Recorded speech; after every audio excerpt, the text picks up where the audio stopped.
कहेंगे, यार नंबर से मतलब नहीं है। अब मान लीजिए यह आपके कौन मकर राशि है, उसको प्रथम द्वितीय तृतीय चतुर्थ पंचम षष्टम सप्तम अष्टम नवम दसम एकादश द्वादश पूरे 12 भाव के नाम हुए। अब ये कौन सी राशि है? मकर राशि। इसका स्वामी कौन है? शनि। मकर राशि का स्वामी कौन है? शनि। प्रथम भाव है मकर राशि है, इसका स्वामी शनि है। द्वितीय भाव है कुंभ राशि है, इसका स्वामी शनि। तृतीय भाव है मीन राशि है, इसका स्वामी गुरु। चतुर्थ भाव है मेष राशि है, इसका स्वामी मंगल। ऐसा याद होना चाहिए। कौन है? अब पंचम भाव है वृष राशि है, इसका स्वामी शुक्र है। षष्टम भाव है मिथुन राशि है, इसका स्वामी बुध है। सप्तम भाव कर्क राशि और स्वामी कौन है? चंद्रमा। और अष्टम भाव सिंह राशि, स्वामी सूर्य है। यह नवम भाव और कन्या राशि, इसका स्वामी कौन हुआ? बुध। और इसके दसम भाव तुला राशि, इसका स्वामी शुक्र है। अब एकादश भाव वृश्चिक राशि, इसका स्वामी मंगल। और यह द्वादश भाव धनु राशि, इसका स्वामी गुरु। अब देखो कैसे मालूम चले कि ग्रह कौन सा उच्च का है। जन्म कुंडली में कौन से नंबर में कौन सा ग्रह बैठ जाए तो उच्च का कहलाएगा या नीच का कहलाएगा। अब हम ले रहे हैं सूर्य को। मान लीजिए सूर्य यहाँ बैठा है। अब देखो, अब कहते हैं, बहुत लोग कहते हैं कि यह सूर्य में उच्च का नहीं। एक नंबर में जन्म कुंडली में कहीं भी सूर्य बैठा हो, इसमें एक नंबर में, यानी कि भाव से मतलब वो नहीं है, हमको नंबर देखना कि हमारा जन्म कुंडली में एक नंबर कहाँ लिखा है। अगर सूर्य बैठा है तो कह देंगे इस जातक की जन्म कुंडली में सूर्य उच्च का बैठा है। बात पूरी बात आ गई। वही सूर्य अगर मान लीजिए 7 नंबर में बैठा है, अगर सूर्य 7 नंबर में बैठा है तो कह सकते हैं सूर्य नीच राशि का बैठा है। 1 नंबर में बैठा है तो कह देंगे उच्च राशि का बैठा है। और जन्म कुंडली में कहीं भी 7 नंबर का बैठा है तो कह देंगे सूर्य नीच राशि का बैठा है। पूरी बात समझ में आ गई। अब कहते हैं सूर्य दृष्टि। अब सूर्य मान है बैठा तो 1 2 3 4 5 6 7 सूर्य है बढ़िया 7वीं घर को पूर्ण दृष्टि से देखता है। ग्रह जहां भी बैठा हो, यह ध्यान ऐसा नहीं गिनना है, यहाँ से गिनता है, ऐसा नहीं गिनना 1 2 3 4 जगह चालू कर दीजिए।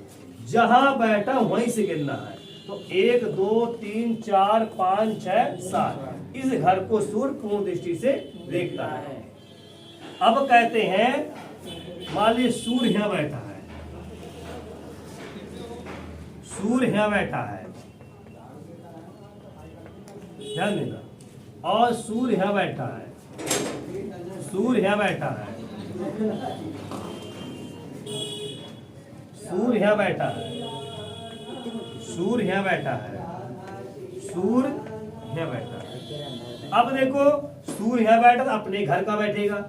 अगर सूर्य यहाँ तो अपने घर का कहलाएगा। सूर्य अपनी राशि में अपने घर में बैठा है।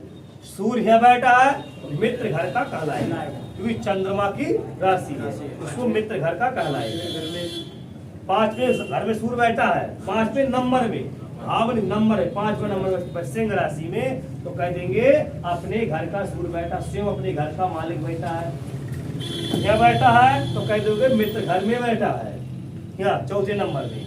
अब सूर्य यहाँ बैठा है 6वें नंबर में, तो कहते हैं समभाव, उसको मित्र भी कहते हैं। सम को मित्र भाव गई पदवी दी गई है। सूर्य 8वें नंबर में बैठा है, मित्र घर में बैठा है। सूर्य 9वें घर में बैठा है तो मित्र घर में बैठा है। क्लियर? मित्र घर में बैठा है। और सूर्य 12वें नंबर में बैठा है तो मित्र घर में बैठा है। अगर सूर्य 12वें नंबर में है तो भैया सूर्य अपने मित्र घर में बैठा है। क्लियर? अब कहते हैं सूर्य 3 नंबर में बैठ जाए तो भी कहते हैं सूर्य को मित्र की पदवी दी गई है। इसको सम की भाई मित्र की पदवी दिया जाता है। अब कहते हैं सूर्य यहाँ बैठ जाए तो शत्रु घर में, सूर्य यहाँ बैठ जाए तो शत्रु घर में, सूर्य यहाँ बैठ जाए तो शत्रु घर में काल आएगा। अब सूर्य यहाँ बैठ जाए 10 नंबर में, शत्रु घर में होगा। सूर्य 11 नंबर में बैठ जाए तो शत्रु घर में होगा। सूर्य 2 नंबर में बैठ जाए शत्रु घर में होगा। अगर सूर्य 7 नंबर में बैठ जाए तो यहाँ नीच का कहलाएगा। ये ध्यान देना, यहाँ नीच 7 नंबर में गिरे नीच का कहलाएगा। अगर यहाँ बैठे शत्रु घर कहलाएगी। अब देखो पूरी कुंडली सूर्य बैठ गया, आगे पढ़ाएंगे पूरे 12 भाव के सूर्य का फल। अब देखो सूर्य यहाँ बैठा है तो क्या किस में कहलाएगा? सूर्य यहाँ बैठा है शत्रु घर का, सूर्य यहाँ बैठा है शत्रु घर का, सूर्य यहाँ बैठा है मित्र घर का, सूर्य यहाँ बैठा है उच्च का, सूर्य यहाँ बैठा है शत्रु घर का, सूर्य यहाँ बैठा है मित्र का, सूर्य यहाँ बैठा है मित्र का, सूर्य यहाँ बैठा है अपने घर का, सूर्य यहाँ बैठा है मित्र का, सूर्य यहाँ बैठा है नीच का, सूर्य यहाँ बैठा है मित्र घर का, सूर्य यहाँ बैठा है अपने मित्र घर का, सूर्य बैठा है मित्र घर का। समझ में नहीं आई? अब सूर्य यहाँ बैठा तो 1 2 3 4 5 6 7 यहाँ बैठा, यहाँ पूर्ण दृष्टि से देखेगा। ग्रह कहीं भी बैठे वहां से 7वें घर को पूर्ण दृष्टि दे। कौन पर बताया था?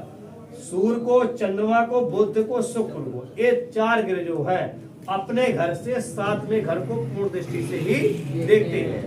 परंतु 4 ग्रह कौन कौन 4 ग्रह है? आपका मंगल, गुरु, शनि, राहु और केतु, ये आपके जो 5 ग्रह हैं।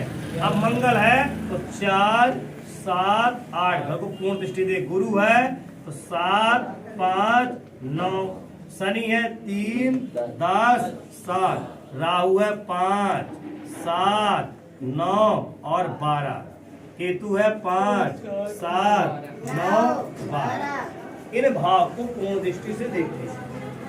वो देखकर इसी तरह सभी ग्रह जाएंगे। ये उच्च नीच आपको